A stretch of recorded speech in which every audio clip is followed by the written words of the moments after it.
Welcome back to Live Economic News. Today, we've got a headline that's causing waves across the financial world. Oil prices could hit $150 if Israel-Hamas conflict intensifies. Remember to like and subscribe so you don't miss important news. The World Bank just issued a major warning. Crude prices could soar to a staggering $150 a barrel if the conflict in the Middle East escalates further. That's not all. Brace yourselves for a potential repeat of the 1970s oil price shock if key producers decide to cut supplies. In light of the recent conflict in the Middle East, Indermit Gill, the World Bank's chief economist and senior vice president for development economics, stated that this crisis follows the significant shock experienced by commodity markets due to Russia's war with Ukraine. The World Bank's baseline forecasts indicate a 4.1% decrease in overall commodity prices in the next year. This includes a decline in oil prices to an average of $81 a barrel, down from the current projected $90 a barrel in this quarter as economic growth slows. However, the report highlights that this outlook could swiftly change if the Middle East conflict intensifies.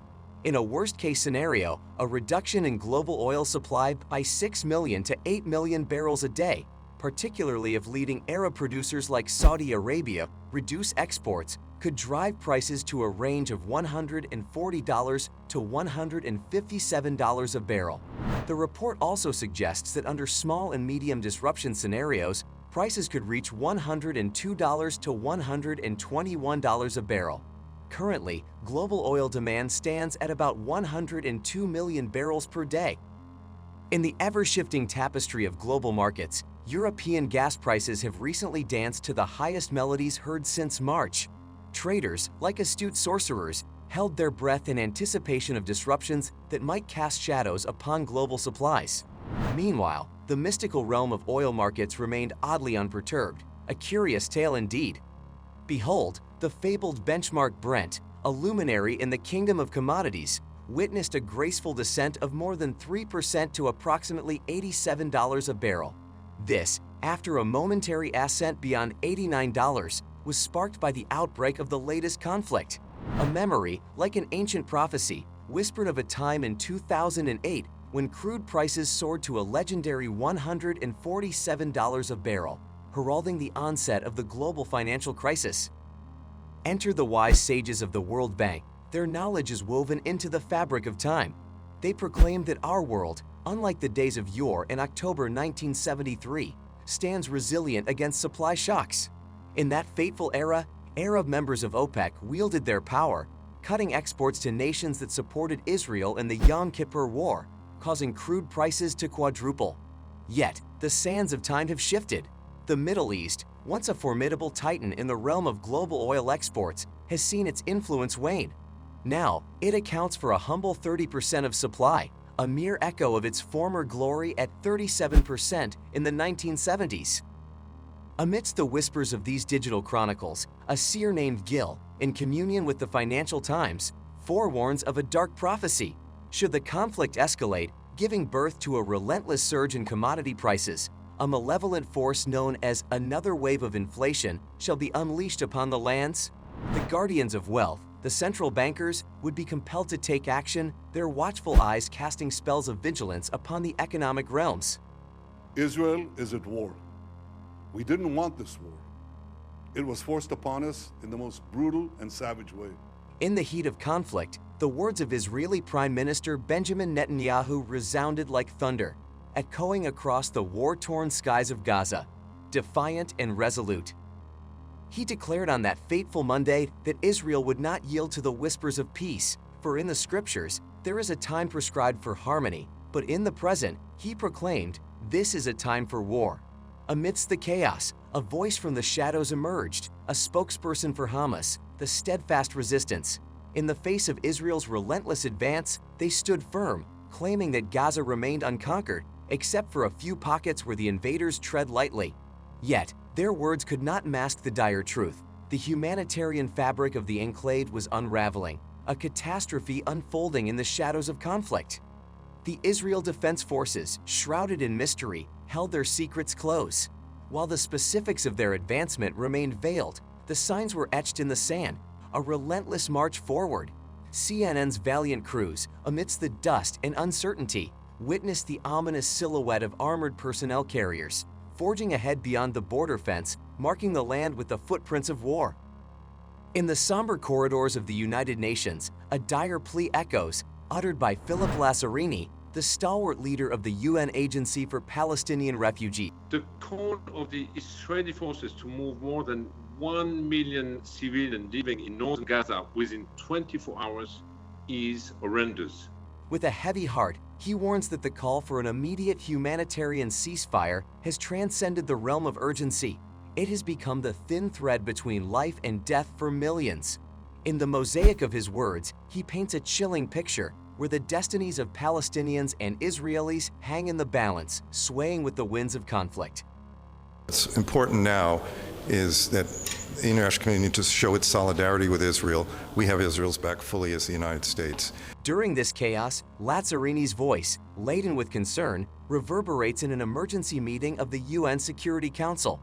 He recounts the recent tragedies that have befallen his agency, break-ins at their warehouses, where desperate Palestinians, driven by hunger and fear, sought solace in the form of food and aid. He paints a stark reality. Should civil order further crumble, the very foundation upon which the largest UN agency in Gaza stands will be shaken, making its continued operation an uphill battle. Through the ethereal glow of a virtual briefing, he extends his worry to the entire world, urging the 193 nations under the UN banner to alter the course of this spiraling crisis. In his words, there's a palpable fear of the conflict spilling over, staining neighboring lands with the hues of war. The toll of this battle is not just measured in shattered buildings and lost lives. It's etched in the faces of 64 UNRWA staff, brave souls who gave everything, including the very breath in their lungs. Just hours before his plea, the head of security in mid-Gaza met his tragic end, along with his wife and 8 children, a heart-wrenching testament to the indiscriminate nature of the conflict. Lazzarini's words echo the sentiments of the trapped souls in Gaza, ordinary people caught in a storm they did not conjure, painted with the same brush as the militant forces that surround them. He emphasizes that atrocities committed by Hamas on October 7th do not absolve Israel of its obligations under international humanitarian law. The world watches, holding its breath as the delicate balance between humanity and conflict teeters on the edge. Israel has issued a stark warning to its citizens, urging them to vacate the northern Caucasus following a disturbing incident in Russia's Dagestan region. A frenzied mob, reportedly comprising hundreds of men, swarmed an airport in Makhachkala, the capital of the predominantly Muslim region, after a flight from Tel Aviv landed there. Witnesses stated that some individuals in the crowd brandished anti-Semitic banners, while others waved Palestinian flags. The attack, fueled in part by anger over Israel's actions in the ongoing conflict with Hamas in Gaza, resulted in over 20 people being wounded, 2 of them critically. Law enforcement swiftly intervened, making 60 arrests. In response, Israel has escalated its travel advisory to level 4, the highest, advising its citizens to avoid all travel to Dagestan and neighboring areas and urging those already there to depart immediately. In a twist of diplomatic tides, Israeli officials, after vehemently stating their refusal to grant entry visas to UN representatives, have performed an unexpected about-face. Martin Griffiths, the formidable head of the UN Office for the Coordination of Humanitarian Affairs, announced his presence in Israel via Twitter, merely days after Israel's UN ambassador proclaimed the denial of Griffiths' visa. Nothing allowed in, no electricity, food or fuel. Let me begin by repeating my utter condemnation of the abhorrent attacks by Hamas and others against Israeli towns and villages. The controversy ignited over comments made by UN Secretary General Antonio Guterres, who suggested that the tragic October 7 attack by Hamas militants was not an isolated incident. This statement triggered fury among Israeli officials, particularly Gilad Erdan, Israel's UN ambassador, who accused Guterres of justifying a massacre.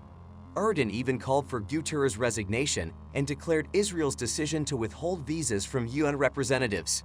However, on a recent day in Geneva, Israel's ambassador, Mirav Ilan Shahar, revealed a nuanced stance. She clarified that Israel had not definitively refused visas.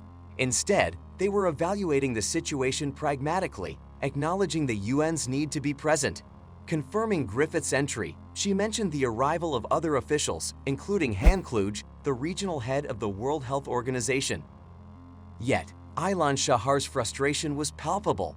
She expressed Israel's disappointment in the UN for what she perceived as a lack of forceful condemnation against Hamas militants, especially concerning their brutal acts against civilians, including women. In her eyes, the multilateral organizations under the UN umbrella had, regrettably, let down the people of Israel.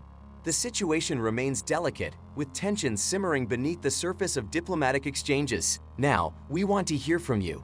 Considering the diverse topics we've discussed today, we're curious.